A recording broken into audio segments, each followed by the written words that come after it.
Halo, selamat sore teman-teman semua.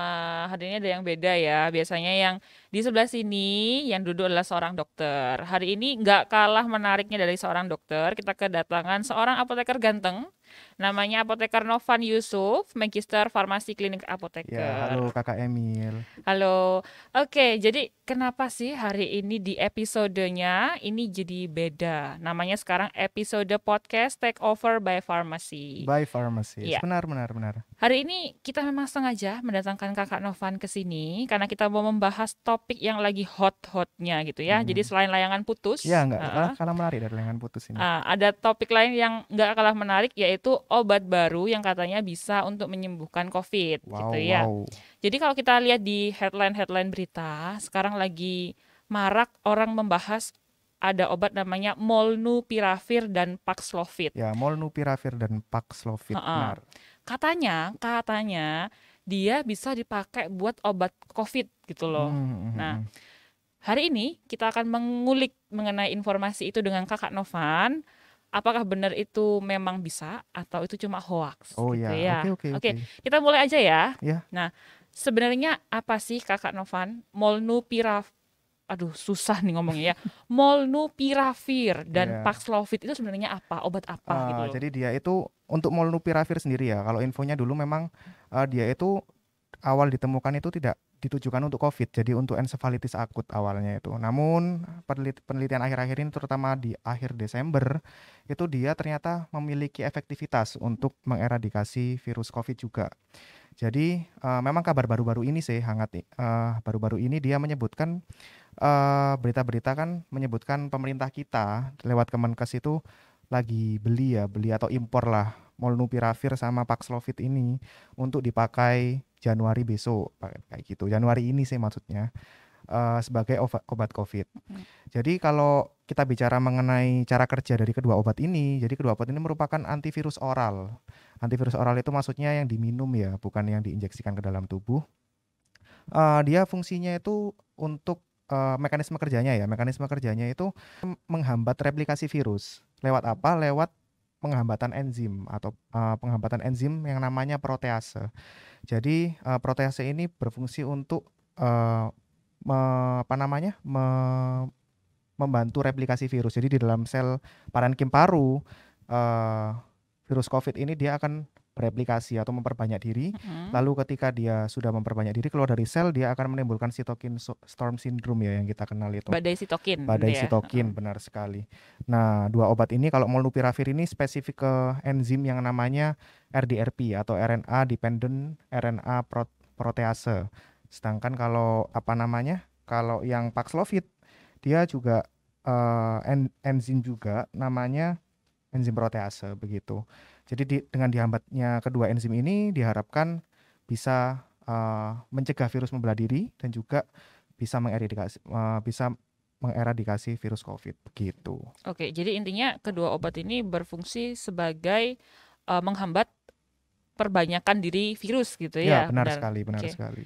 Nah, kalau Paxlovid itu Hmm? konon katanya dia itu kombinasi obat. Oh ya, Bener apa benar. enggak? Paxlovid itu kombinasi dari dua antivirus. Hmm. Jadi yang pertama ada yang namanya ritonavir, lalu yang kedua nirmatrelvir ya agak Mm-mm. susah ya namanya ya nirmatrelvir. Jadi kenapa kok dikombinasi? Jadi dua antivirus ini ternyata bekerja sinergis. Ritonavir dengan dosis 100 mg yang ada di Paxlovid ini dia berfungsi untuk memperpanjang kerja dari nirmatrelvir itu sendiri. Jadi dia menghambat metabolisme dari nirmatrelvir sehingga nirmatrelvir dapat bekerja lebih panjang dan akhirnya kan efeknya kita tidak perlu sering meminum obat juga dan juga kerjanya lebih efektif obatnya begitu. Oke, jadi intinya berdua lebih baik gitu ya. Berdua lebih baik daripada sendiri. Ya, benar Oke, sekali. siap-siap. Nah, kalau kita ngomongin soal penemuan obat baru, itu Hmm. kan pasti dia harus melalui berbagai macam Panjang tahapan-tahapan sekali penelitian gitu tahapannya, ya. benar sekali. Nah, sejauh mana sih kedua obat ini untuk tahapan penelitiannya? Ya, jadi sebelum obat baru dirilis, tentunya kan ada tahapan-tahapan penelitian, mulai dari tahapan preklinik sampai uji klinik ya. Uji klinik pun juga ada banyak, ada fase 1 sampai fase 3. Untuk uji klinik fase 1 itu melihat keamanan obat, jadi dia diberikan kepada orang sehat, sekitar 20 sampai 50 orang, lalu dengan dosis tertentu dia akan dinilai apakah ada ada efek yang tidak diinginkan dari obatnya. Lalu yang kedua, uji klinik fase 2 itu baru diberikan kepada penderita COVID atau penderita yang ditargetkan pada obat itu. Itu dilihat dosis optimumnya berapa sih untuk yang dapat menyembuhkan penyakit yang dituju. Lalu yang fase 3 ini dengan sampel yang lebih banyak, kurang lebih minimal 500 orang penderita. Nah, untuk dua obat ini Molnupiravir dan Paxlovid ternyata sudah melalui uji klinik fase 3 begitu. Untuk Molnupiravir itu sendiri itu dia kurang lebih ada 700 sampel ya yang diperuntukkan untuk uji klinis fase 3-nya, dan ternyata hasilnya lumayan untuk efektivitasnya ya. Dikabarkan dari penelitiannya berbicara bahwa Molnupiravir ini dapat menurunkan resiko orang masuk rumah sakit serta tingkat kematian hingga 50% dari 700 orang begitu.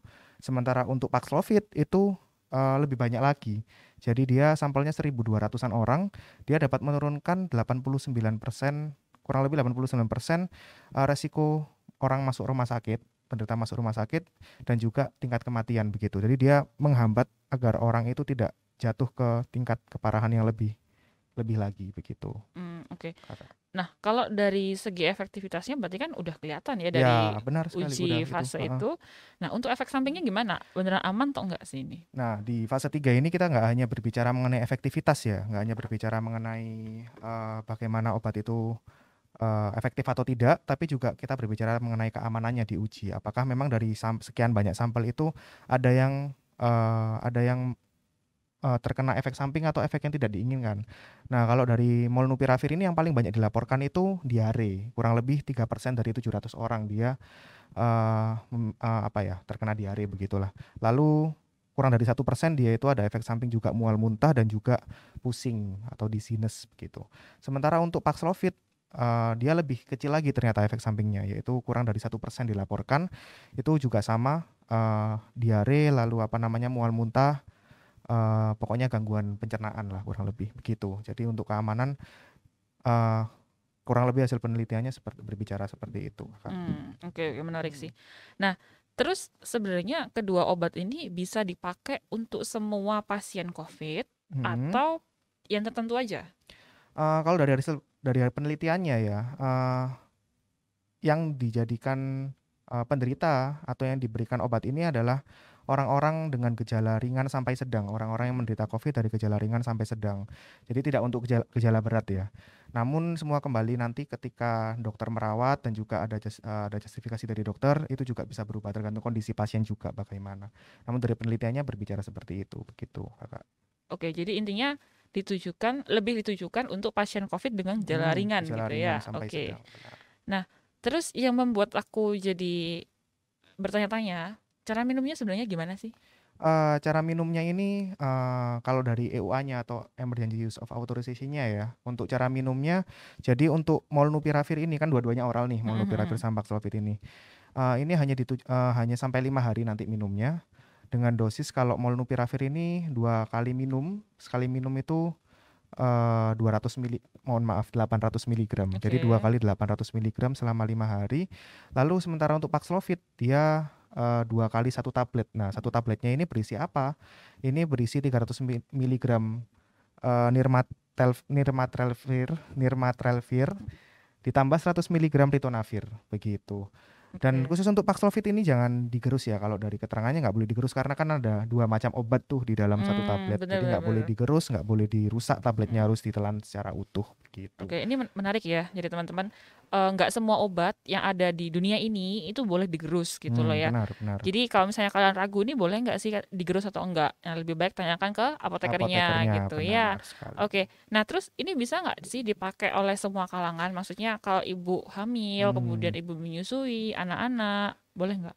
Kalau dari penelitiannya itu tidak boleh atau belum dicari lebih lanjut, belum ada penelitiannya. Jadi memang dianjurkan untuk Molnupiravir itu hanya digunakan dari umur 18 tahun ke atas. Jadi di bawah 18 tahun masih belum boleh menggunakan obat ini. Lalu untuk digunakan pada ibu hamil dan menyusui juga tidak direkomendasikan begitu. Bagaimana dengan gangguan ginjal dan gangguan hati? Biasanya kan memang kalau geriatri kan banyak tuh yang mengalami penurunan fungsi ginjal dan hati, itu juga sampai saat ini untuk gangguan ginjal dan hati untuk molnupiravir enggak apa-apa diberikan dengan dosis normal begitu. Mhm. Sementara untuk Paxlovid dia sama juga, namun batasannya lebih luas karena dia bisa digunakan mulai dari 12 tahun ke atas atau dengan berat badan lebih dari 40 kilogram. Lalu untuk gangguan ginjal dan hati, untuk Paxlovid ini harus disesuaikan untuk penderita dengan gangguan ginjal. Jadi dosisnya itu harus disesuaikan kembali dan itu harus ditanyakan lagi ke dokternya dan juga apotekernya Mhm. terutama. Lalu untuk gangguan hati tidak apa-apa, jadi tetap diminum dengan dosis biasa nggak apa-apa. Untuk ibu hamil dan menyusui juga sama seperti tadi, sementara tidak boleh diminum atau tidak direkomendasikan begitu kakak. Oke. Nah, untuk obat-obatan ini sendiri, dia kalau misalnya kita kombinasi sama obat lain, Mhm. aman atau ada interaksinya? Nah ini yang menarik. Paxlovid tadi kan saya sebutkan efektivitasnya lumayan tuh Mhm. 89%. Tapi ternyata kita harus hati-hati mengkonsumsinya Mhm. karena selain nggak boleh digerus atau nggak boleh dipotek gitu ya, nggak boleh dihancurkan tabletnya, dia memiliki interaksi yang banyak dengan obat-obat lain. Mhm. Jadi ketika kita baca penelitiannya bahwa ternyata Paxlovid ini dapat menghambat suatu enzim yang namanya CYP3A. Jadi enzim ini berfungsi untuk memetabolisme obat-obatan yang lain juga. Jadi nanti ketika Paxlovid ini diminum, maka dalam waktu tertentu enzim ini akan turun konsentrasinya dalam tubuh dan dapat nanti dampaknya akan dapat obat-obat yang juga di metabolisme sama enzim ini akan naik kadarnya dan takutnya nanti akan menimbulkan efek samping yang tidak diinginkan karena kadarnya kan berlebihan dalam tubuh begitu. Jadi seharusnya memang sebelum mengonsumsi obat ini kalau memang juga mengonsumsi obat lain harus dikonsultasikan dulu ke dokter dan juga apoteker Mhm. begitu. Ya penting ya sebenarnya untuk terutama yang lansia-lansia kali ya, Ya yang benar, yang mengkonsumsi obatnya itu jumlahnya lebih dari 3 lebih dari kadang. 3 seringkali. Harusnya Mm-mm. kalau mengkonsumsi obat apapun sih ya, itu dikonsultasikan lagi ke apotekernya supaya Iya kita bisa bantu benar-benar. mencari apakah ada interaksi obat atau enggak gitu ya. Karena juga berpengaruh ke keamanan, Ya. ke khasiat obatnya juga begitu. Mm-mm. Terus kemarin aku udah sempat baca sedikit sih ya. Mm. Katanya kedua obat ini walaupun baru, tapi udah di-approve sama FDA. Oh Bener iya, nggak? jadi kalau nggak salah fase 3 uji kliniknya itu sekitar Agustus sampai September, lalu diajukan ke FDA kurang lebih kalau tidak salah Desember kemarin Mm-mm. 2021, FDA sudah mengeluarkan EUA atau Emergency Use of Authorization obat ini untuk pasien COVID gejala ringan sampai sedang seperti yang saya sebutkan tadi. Jadi sudah di-approve FDA begitu. Oke, berarti intinya sebenarnya ini bisa, tapi untuk pasien dengan gejala ringan sampai Ya sedang. benar. Tapi kembali lagi, memang harus kembali ke dokter ya Ya. teman-teman. Nggak bisa tiba-tiba kita beli sendiri terus pakai sendiri. Semua harus berdasarkan judgementnya dokter. Apakah memang pasien ini membutuhkan dan apakah memang bisa atau nggak bisa gitu ya. Oke, terakhir Kak Novan. Ya amit-amit ya kita nggak berharap nih ya ada seri baru nih dari COVID COVID Omicron ya, itu ya, Omicron. Omicron. Apa yang harus kita lakukan supaya kita jangan sampai deh terkena Omicron atau Dengar-dengar varian yang lain? ngeri juga ya, soalnya kan katanya tingkat penyebarannya lebih cepat daripada varian sebelumnya Iya ya. benar, jadi Eh, ngeri lah. Ya, jadi ya tetap aja sih kayak kemarin. Jadi jangan sampai kendor prokes kita, tetap harus cuci tangan ketika setelah melakukan aktivitas, lalu habis itu juga jaga jarak dan juga harus tetap memakai masker begitu, biar kita bisa memutus rantai penyebaran juga dan kita tidak tertular begitu Kakak Emil. Oke, nambahin sedikit sih. Jadi untuk kalian yang misalnya udah mengalami gejala demam 3 hari nggak turun, kemudian merasa nggak enak tenggorokan tapi nggak sembuh-sembuh, ya alangkah baiknya sekarang menjaga diri. Jadi Hmm, hmm, hmm. rajin-rajin buat cek biar tahu apakah kita memang COVID atau enggak. Ya, Jangan sampai lah ya. jangan Semoga sampai jangan lah. sampai gitu ya. Oke, Ya. menarik sekali sore ini Kakak Novan. Kita sudah mengupas tuntas mengenai Molnupiravir dan Paxlovid Hmm, ini ya. hmm, hmm, hmm. Oke, sampai jumpa lagi teman-teman di episode selanjutnya. Nanti aku akan bawa ke sini apoteker-apoteker lain dengan topik-topik yang lebih menarik lagi. See you. See you.